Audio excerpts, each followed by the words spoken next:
They say if you wear a mask long enough, it stops coming off.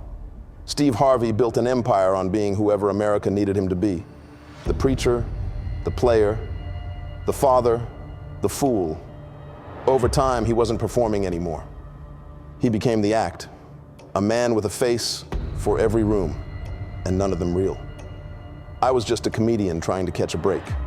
When I got invited to his show, I thought I'd made it. But I was walking into something older, something that wears people instead of clothes.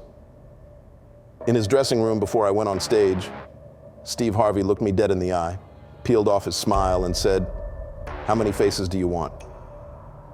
That's when I learned some masks don't hide who you are. They decide it.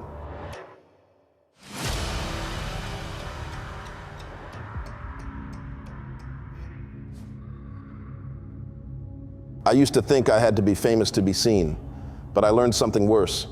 Sometimes you're only seen when something wants to use you. I was 29 when I almost gave up on comedy. 8 years in the grind, bouncing between cities, living out of my trunk, writing punchlines for louder comics who got the Netflix deals. I did churches, backyards, bar mitzvahs, even a weed dispensary grand opening where the mic cut out, but the crowd didn't notice. I had talent. People told me that. But talent doesn't feed you when the bookings dry up. Not when the world is busy watching people dance on TikTok and call it art. I kept telling myself the break would come. I just didn't know if it would come before my sanity cracked or my bank account hit zero. Then Atlanta happened. It was a tiny club off Ponce, the kind of place you walk past 3 times before realizing it's open. Carpet smelled like mop water and spilled drinks, and the mic had duct tape wrapped around the base like a hostage. I wasn't even the headliner. I was the replacement's replacement. But something clicked that night. Maybe it was the crowd, maybe the room, or maybe just the fact that I stopped trying so hard. Every joke landed like I'd rehearsed it in heaven. Setups hit. Punchlines dropped like hammer swings. Laughter rolled across the room like a wave I couldn't stop. Not that I wanted to. Even the security guy in the corner, the one with arms like folded steel and eyes that hadn't blinked all night, let out a laugh. People told me afterward that he never laughed. I don't know if that was true, but it felt like it. 15 minutes in, I had the room howling. A waitress dropped her tray from laughing too hard. Someone spilled their drink and didn't even care. And that's when I saw her. She was standing at the back of the room, tall, poised, calm, leaning on one hip like she'd been waiting for the right time to be noticed. Unlike everyone else, she didn't laugh, didn't smile. She just watched, like she was checking a box on a form. After the show, I was backstage wiping sweat off my neck when she walked in like she owned the air. "Nia," she said, extending a hand with deep red nails and a smooth, practiced tone. "Talent strategy. I work with Steve Harvey." I blinked. "Like, the Steve Harvey?" She smiled. "There's only one." I laughed, nervous. "You sure you're at the right show?" "Oh, we know what we're looking for," she said. "Steve has an eye for voices that haven't been trained out yet. You're raw, fresh. You made the room trust you, even security." Her tone was calm but assured, like this wasn't the first time she plucked someone out of obscurity. She handed me a sleek black card. Steve Harvey Global, content development. No phone number, just my name, already printed. I stared at it for too long. "We're building something new," she said. "Live segments, writer's room material. Steve wants talent before the industry warps them. He likes you." I couldn't hide the grin. "Seriously?" She nodded. "We'll fly you out next week. Soft onboarding. Show you the ropes. See where you fit." I swallowed hard. What exactly would I be doing? "A little bit of everything," she said. "Segment prep, stand-up contributions, maybe digital production. If it goes well," she paused just long enough, "maybe even a shot on the show itself." I didn't even hesitate. "When do I start?" Her eyes lit up like that was the answer she expected. "We'll be in touch," she said, already walking away. I looked down at the card one more time. There was only one Steve Harvey, and maybe, just maybe, there could still be one me. The Steve Harvey building wasn't in Hollywood or Burbank or anywhere I expected. It was a glass tower in downtown LA, the kind of building with no signage and valet drivers who never speak. Nia met me in the lobby with the same wide smile she wore in Atlanta. "Morning, Star," she said, pinning a laminated badge to my shirt. "Content intern, level 2 access." The badge was already printed with my name. I hadn't even signed an NDA yet. We started the tour. Marble floors, whisper quiet elevators, frame photos of Steve on every wall, smiling, praying, pointing, laughing. There was a photo of him standing next to Obama, another with Joel Osteen, another with Tyler Perry and Denzel. "This building is legacy," Nia said, tapping her tablet as she walked. "You're not just working in it, you're being shaped by it." I didn't know what that meant. I didn't care. I was still floating.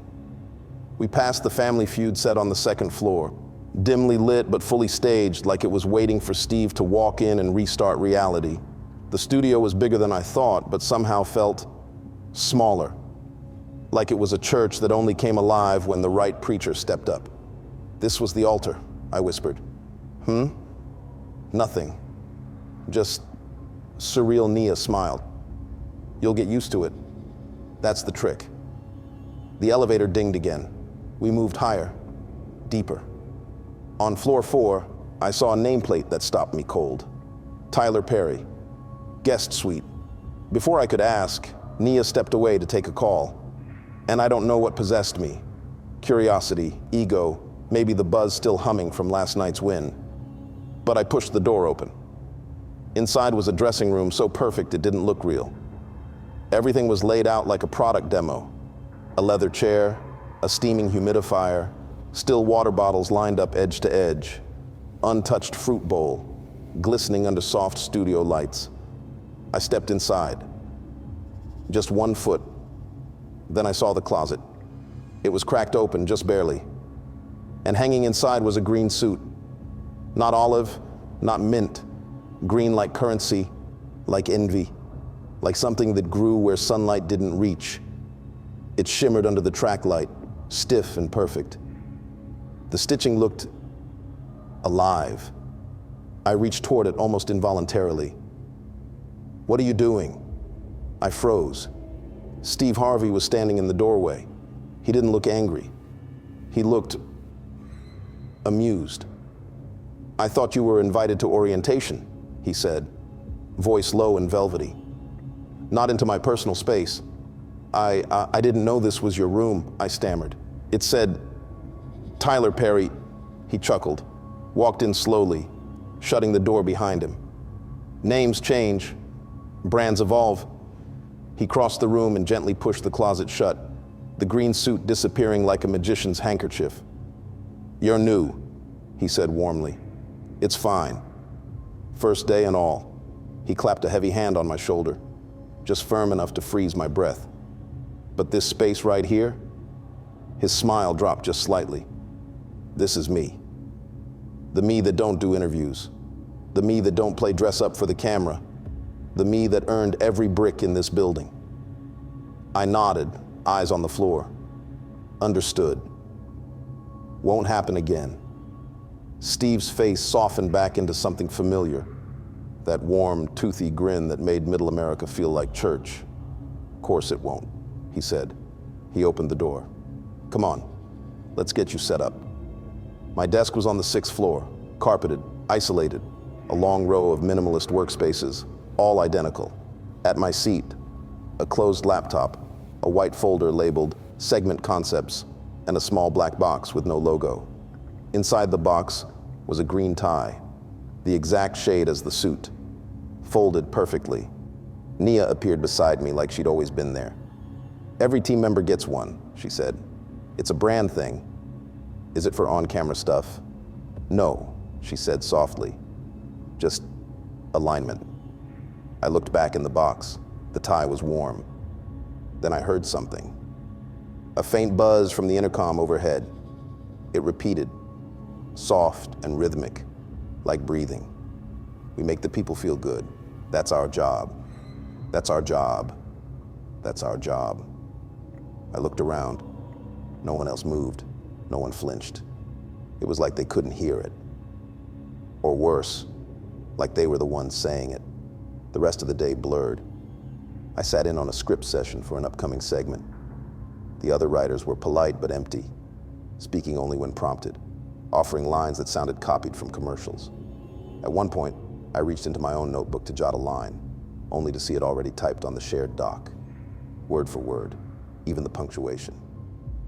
A producer leaned over, smiled at me without blinking. Steve's gonna love what you're becoming. As I walked to the elevator that evening, I passed a hallway mirror. My reflection looked tired, but it was smiling, and I wasn't. I'd been working with Steve's team for 2 weeks when I started feeling restless. Not scared, not yet, just off. Everyone on my floor spoke with the same upbeat tone, used the same phrases, smiled a little too long, like they'd read the same book on how to act human and were following the script perfectly. I needed air. I needed to hear a real laugh again. So that Friday night, I slipped out early and hit a small comedy spot in Inglewood. No cameras, no management, just old wood floors, half-dead speakers, and a crowd that heckled when they loved you. It was home. I signed up last minute. Did a quick 7-minute set to clear my head. The crowd was warm, loose, human. Even the bartender threw me a thumbs up. But what shook me wasn't the stage. It was who was sitting near the exit. Black hoodie, shades on indoors, arms folded like he'd already seen the whole night. Katt Williams. At first I thought it couldn't be, but as soon as I stepped off stage, he stood and walked straight toward me. "Funny set," he said. "Man, I'm a huge fan," I blurted, still catching my breath. "Your specials, the way you talk truth in the middle of jokes, that's the blueprint," he smirked, just a little. "Don't flatter me. I came here to brush up. But you remind me of somebody." "I actually got good news," I said, my voice too eager. "I just started working with Steve Harvey's team." Katt's face changed instantly, like someone flipped a switch. "Say that again?" he asked, lower now. I said, "I'm working with Steve. Writer's room stuff. Could even be on the show." He looked past me for a second, then leaned in. "I need you to hear me when I say this," he said. "Do not trust that man." I blinked.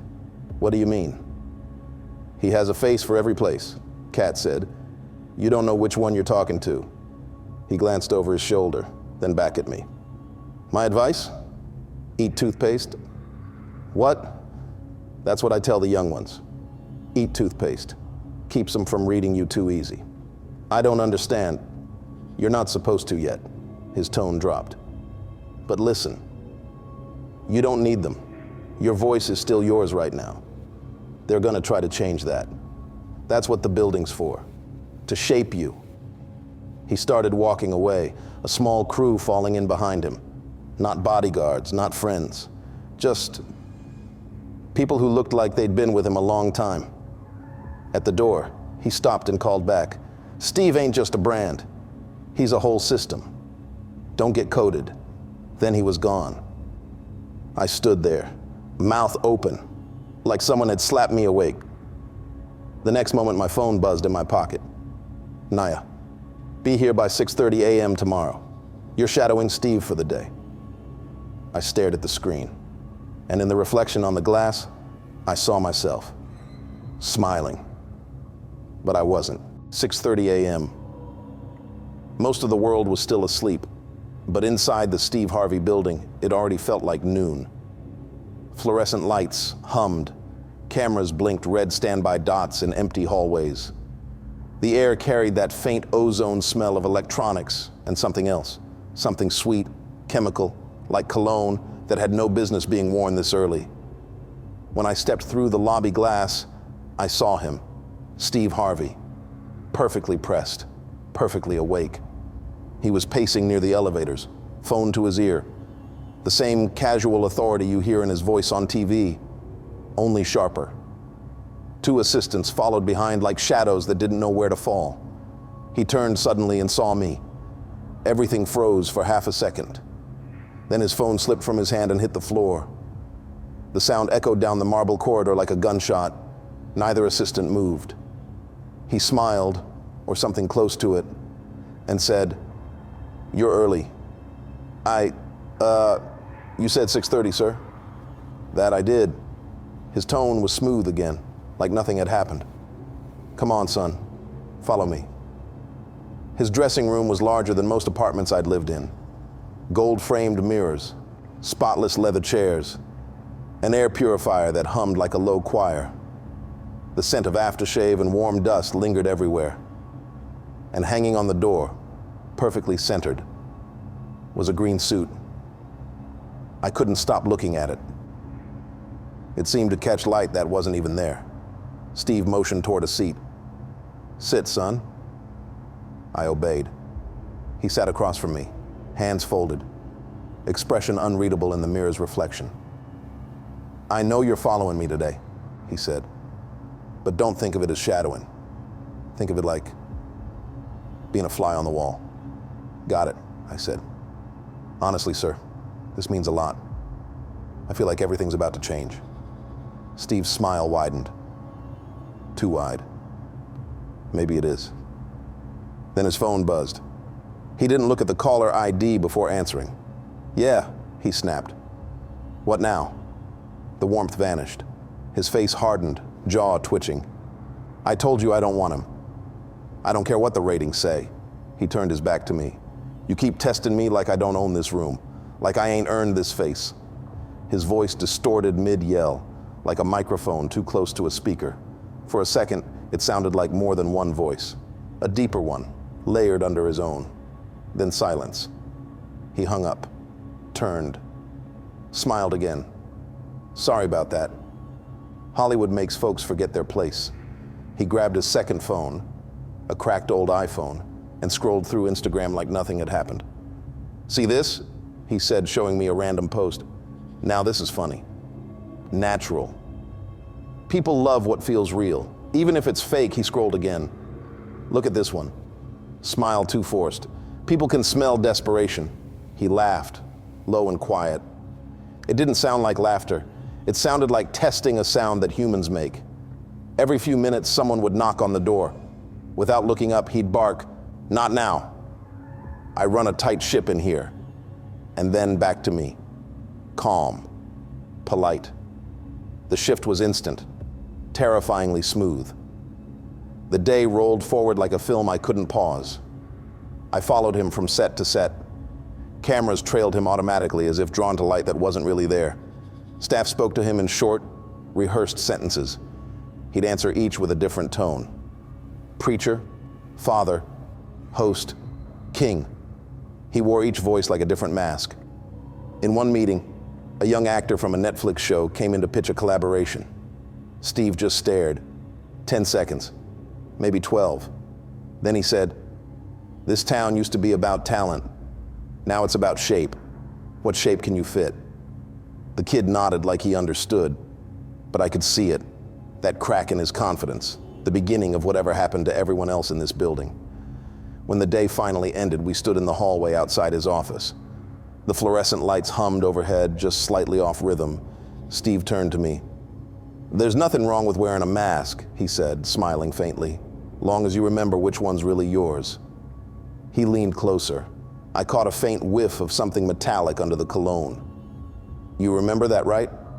I nodded, even though my throat was dry. He chuckled. "Good. I'll see you tomorrow. Let's find out if you're ready for your big break." He patted my shoulder once, firm, deliberate, then turned away. The lot was still dark when I got there. The sun hadn't risen yet, and the city felt half dead, a frozen snapshot between night and morning. Inside, the studio lights flickered awake one by one. The building hummed with quiet energy, like it was breathing before the day began. I told myself I was early to make a good impression. Truth is, I couldn't sleep. Something about Steve's last words, "We'll find out if you're ready," kept replaying in my head. The hallways were empty. The laughter that usually poured from rehearsal rooms was gone, replaced by the faint static of distant monitors. Somewhere, a PA system whispered half a sentence before cutting out. My footsteps echoed all the way up to the 4th floor, past the frame posters, past the same polished smiles, and there it was again.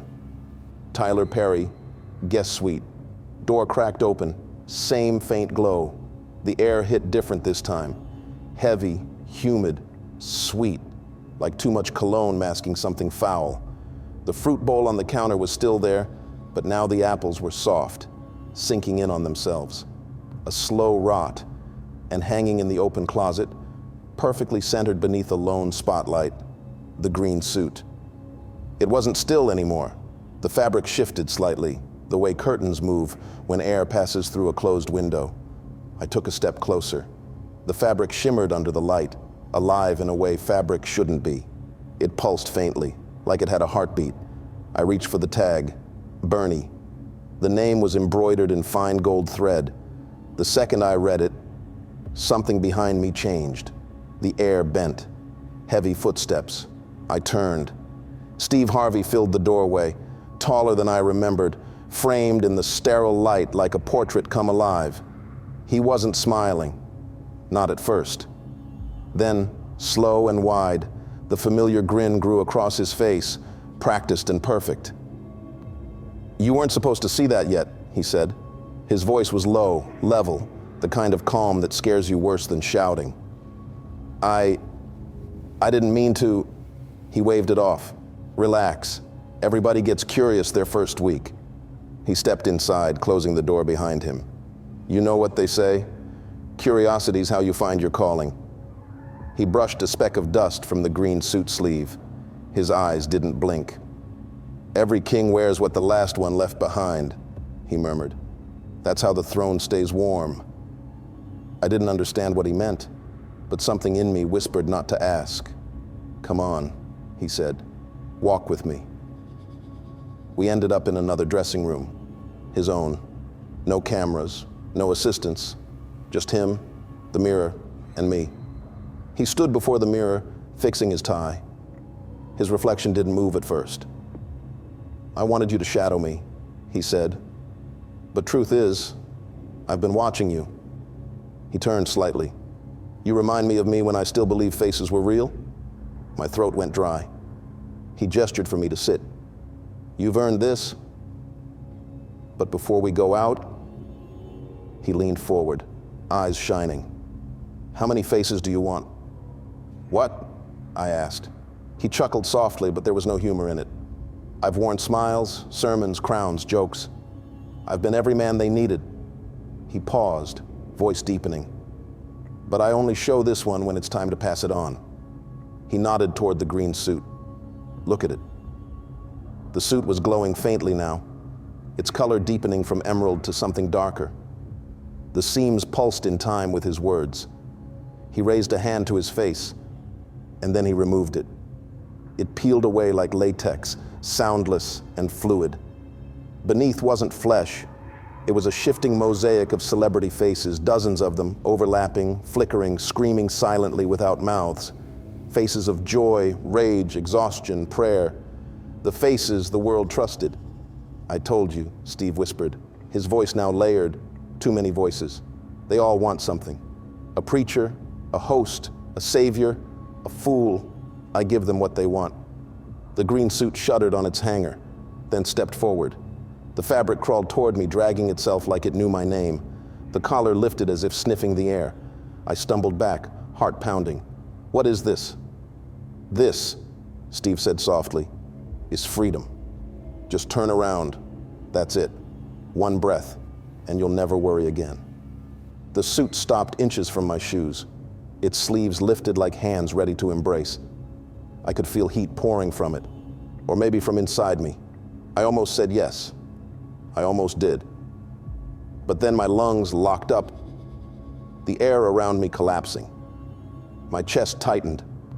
My vision tunneled. It felt like something was crawling up my throat, trying to take its place.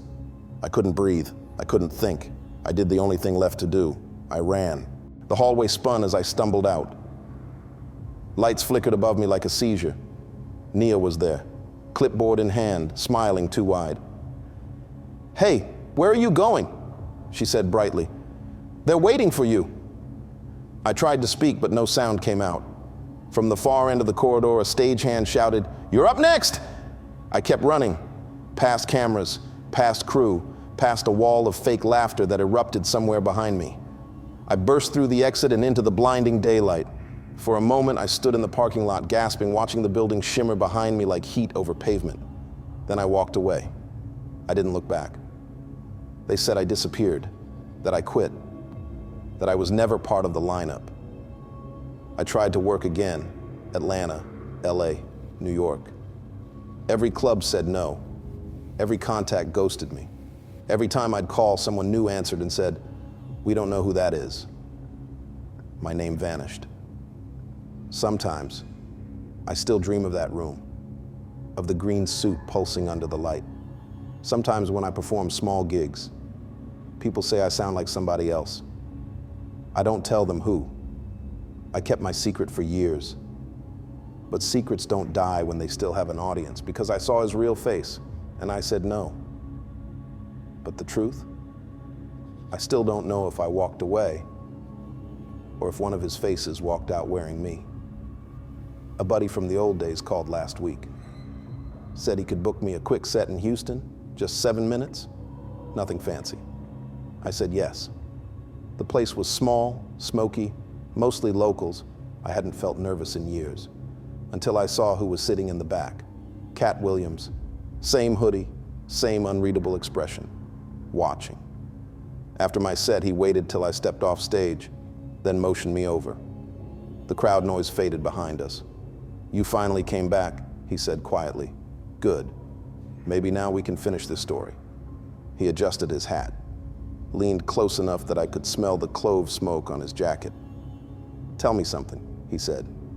"You ready to hear what happened to Bernie?" And just like that, the laughter in the room stopped. Everyone froze. Only Katt kept smiling. Then the lights went out.